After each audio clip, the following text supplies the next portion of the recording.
bismillaah. heerkulka siyaadaya ee koonka, dabargo'a kheyraadka dabiiciga ah, baaba'a noocyada kala duwan ee xayawaanada iyo dhirta, korarka bulshada carro eday ku nool, iyo socdaalka dadka ee isaga gooshka qaarad ilaa qaarad, iyo kuwo kaloo badan waa dhibaatooyin bulsho iyo deegaan oo xaqiiqi ah oo uu wajahayo koonku maanta. haddaba sidee wax looga qaban karaa umuurahaas iyada oo la xaqiijinayo helitaanka cunto, waxbarasho iyo caafimaad kafeeya bulshooyinka adduunka?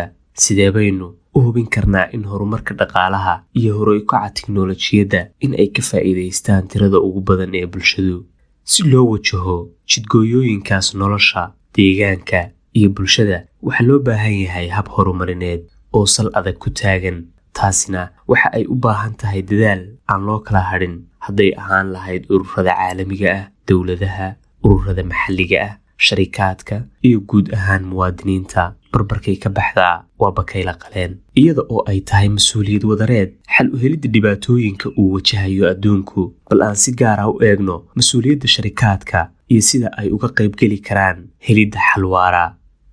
corporate social responsibility waa maxay? mas-uuliyadda bulsho ee shirkaduhu. mas-uuliyadda bulsho ee shirkadaha waa ballanqaad shirkadeed oo lagu maaraynayo saamaynta howlaha shirkadu ku yeelanayaan bulshada, deegaanka iyo dhaqaalaha si xilkasnimo leh oo waafaqsan himilooyinka dadweynaha. mas-uuliyadda bulsheed ee shirkaduhu waa ballanqaad joogto ah oo ay shirkaduhu ugu dhaqmaan si anshax leh oo ay gacan uga geystaan horumarinta dhaqaalaha, iyaga oo hagaajinaya tayada nolosha shaqaalahooda iyo qoysaskooda, iyo sidoo kale horumarka bulshada deegaanka ay ka dhex shaqaynayaan. waa ka qayb qaadashada mashaariicda samafalka ee bulshada iyo dib ugu celinta wax uun ka mid ah tacabkii bulshada shirkadda ka soo galay. ujeeddada guud ee shirkaddu waa in ay wada xaqiijiso horumar dhaqaale, cadaalad bulsho iyo ilaalin deegaan oo wada jira, maaha kala jira. shirkaddu iyada oo ka duulaysa mas-uuliyaddeeda bulshada waxa ay xaqiijin kartaa in kororkeeda dhaqaale uu faa'iido u wada noqdo guud ahaan daneeyayaasheeda sida quudiyayaasheeda, macaamiisheeda, shaqaalaheeda iyo bulshada maxalliga ah, iyada oo isla markaana yaraynaysa saamaynteeda koonka.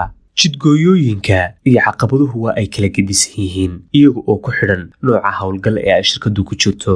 sidaas oo kale hababka ay u wajahayaan wax ka qabadka caqabadahaas ayaa shirkad walba kaga duwan tahay midda kale. aan eegno qaabka ay shirkadaha dawooyinku ugu dhaqmi karaan qaab mas-uuliyadeed xilkasnimo huwan. tusaale ahaan, in ay gaadhsiiyaan dawooyin ammaan ah oo tayo leh inta ugu badan ee suurtagalka ah bulshada, in ay xisaabta ku darsadaan baahida bukaanada sidii ay ugu fidin lahaayeen xanaanayn caafimaad. shirkadaha oo dhan in ay ahaadaan kuwo isa saara mas-uuliyad waxa ay ka dhigan tahay daryeelidda shaqaalaheeda iyo sugidda ammaankooda shaqada. waxa ay kale oo ay ka dhigan tahay in ay dhowraan oo dhaqangeliyaan shuruucda iyo qawaaniinta kala gedisan ee dalka, iyo sidoo kale qeexidda anshaxooda ganacsiga. waxa kale oo loola jeedaa yaraynta saamaynta wax soo saarkooda ku leeyahay deegaanka iyo doorashadooda habka ugu dakhowga yar ee ay u safrin karaan badeecadahooda. sidaa awgeed, hamiga shirkad mas-uul ahi waa in uu ka wada qayb qaadanayaa hufnaan dhaqaale, sinaan bulsho iyo horumar deegaan oo waara, iyada oo dhinac kale hubinaysa faa'iidooyinkeeda iyo kobcinta dhaqaalaheeda. waxa aan u jeednaa in aan shirkaduhu keliya awoodda isugu geyn sidii ay ahdaaftooda dhaqaale uun u gaadhi lahaayeen, balse ay gacanna ku tabcato, gacanta kalena bulshada iyo deegaanka ugu adeegto. asalaamu calaykum.